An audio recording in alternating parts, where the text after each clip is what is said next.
In New Zealand's Mangatepopo Canyon, 7 young lives were lost in a catastrophic outcome.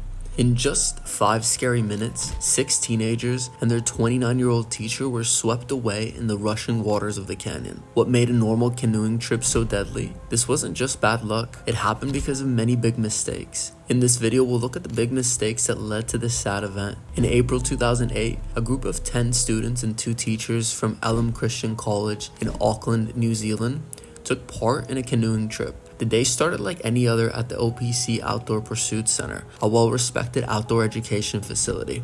The group of 16-year-old students were eager to challenge themselves and learn new skills in the beautiful natural surroundings. However, a series of critical errors and oversights would soon turn their adventure into a fight for survival. They were eager to experience the thrill of canoeing in the beautiful Mangatepopo Canyon. This wasn't just any random outing. It was a well-planned trip organized by a respected outdoor center in New Zealand. The Mangatepopo Canyon is known for its challenging terrain. It's about 200 meters long and considered a moderate to difficult level course. Narrow passages, steep rocky sections, and tricky water crossings. It's the kind of place that requires some skill to navigate safely. Now, you might think that with such a challenging course, the organizers would be extra careful, right? Well, that's where our story takes its first dark turn.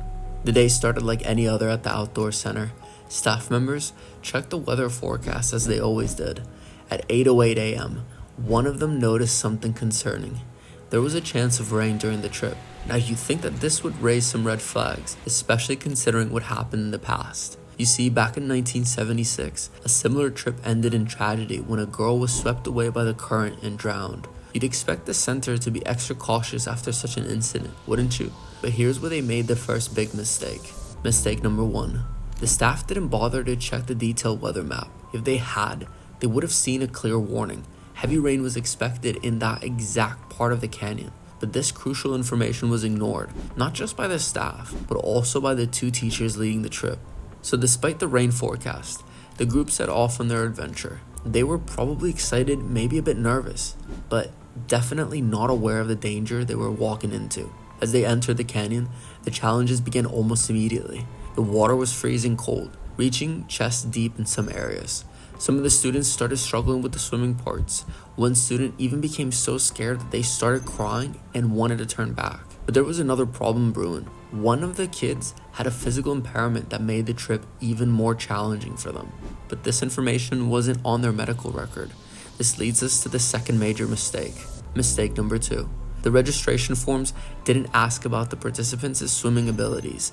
This was actually required by the center's own policy, but nobody bothered to check. As the group pushed on, things got harder.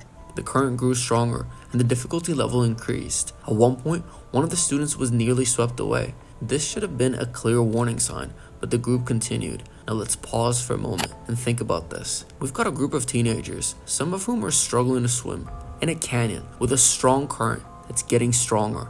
The rain is falling, just as forecasted. It's a recipe for disaster, isn't it? But it gets worse. Remember that rain forecast? Well, it was spot on.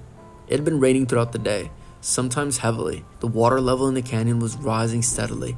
The one clear stream was turning brown and muddy, making it harder and harder to move through. Without realizing it, the group passed by a high water escape area. This was actually marked on the map of the gorge, showing emergency exits. But here's the kicker. The teachers didn't have this map. They didn't even know these emergency exits existed. This brings us to mistake number 3.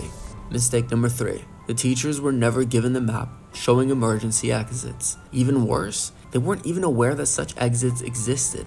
This crucial piece of information could have saved lives. As the group reached the turnaround point, they started to notice the changes in the water level.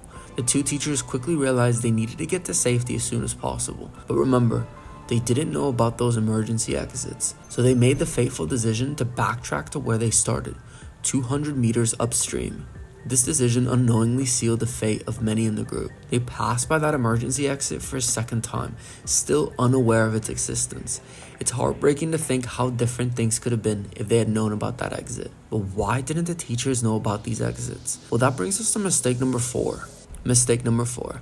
The instructors hadn't received proper training for navigating the gorge. They should have been familiarized with all emergency exits. While they had gone through some assessment, it was clear their knowledge wasn't complete enough to safely lead the trip. As they continued downstream, fatigue started to set in. The group decided to take a break on the ledge, thinking it was a safe spot to wait for the flood to pass.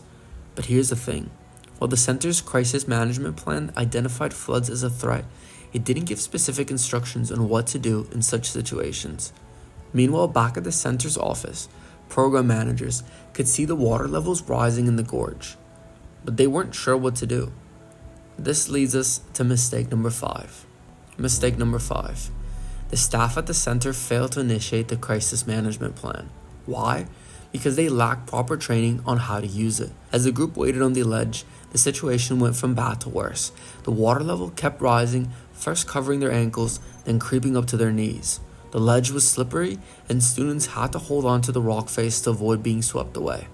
Time was running out, and the teachers needed a plan, but they were at a loss. One of the instructors hadn't even been formally assigned a mentor who could provide safety guidance. In fact, she'd been allowed to lead the trip without having read and signed the risk analysis and management document. This document contained crucial information on what to do in situations like this. The other instructor tried to call for help using a radio, but here's where they encountered yet another problem. The radio was turned off, taken apart, and double bagged. It took precious time to get it working, and even then, the canyon walls blocked the signal. This brings us to mistake number 6. Mistake number 6. The center could have installed a radio repeater to ensure communication in the canyon, but they hadn't. This meant that when help was desperately needed, it couldn't be reached. As the water continued to rise, turning into a raging torrent, the instructor came up with a desperate plan. She would jump into the river, swim downstream to safety, and then use a throwback to pull the others to safety one by one. But the noise of the water was so loud that she could barely communicate her plan to the group. Some students were attached to stronger swimmers using webbing and carabiners. Then with incredible courage, the instructor plunged into the water. She managed to reach the shore just above a dam. A student followed but was swept over the dam. Miraculously, he survived. Despite losing his helmet and boots, he managed to radio for help. But this is where mistake number 7 came into play. Mistake number 7. The radio producers were unclear, leading to confusion and inefficient communication during the rescue efforts. The center had never conducted rescue drills for situations like this in the gorge. As another student floated by calling for help, the situation quickly spiraled out of control. Within just 5 minutes, the scene turned from serious to catastrophic. One by one, the students were swept away by the powerful current, their cries drowned out by the roar of the water. Despite the instructor's desperate attempts to throw them a safety line, the students couldn't fight against the raging torrent. In those 5 terrible minutes, 6 students and one of their teachers were swept away and drowned.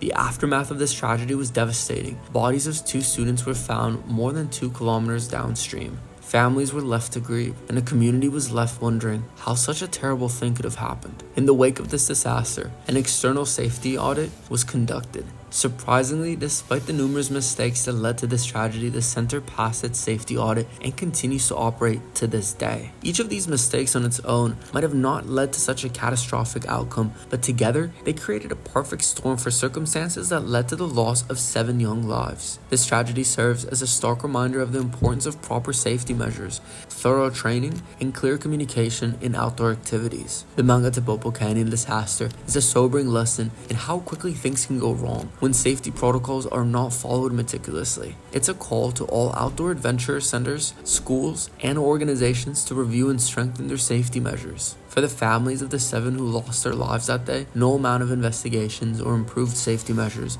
can bring back their loved ones. But perhaps, by learning from this tragedy, we can prevent similar incidents in the future and ensure that their loss was not entirely in vain. As we remember the victims of the Mangatepopo Canyon disaster, let's also remember the importance of respecting nature's power and the crucial need for proper preparation and safety measures in all outdoor adventures. And when it comes to outdoor activities, especially those involving water and challenging terrain, there's no such thing as being too careful. Every safety check, every piece of equipment, every bit of training can make the difference between a thrilling adventure and a devastating tragedy. The Mangatepopo Canyon disaster will forever stand as a somber testament to the consequences of overlooking crucial safety measures. It's a story that should be told and retold, and not to scare people away from outdoor adventures, but to ensure that such adventures are undertaken with the utmost care and preparation. As we close this chapter on the Mangatepopo tragedy, let's carry forward the lessons learned. Let's honor the memory of those 7 lives lost by advocating for stringent safety measures in all outdoor activities. Thanks for watching this tragic but important story. Be sure to like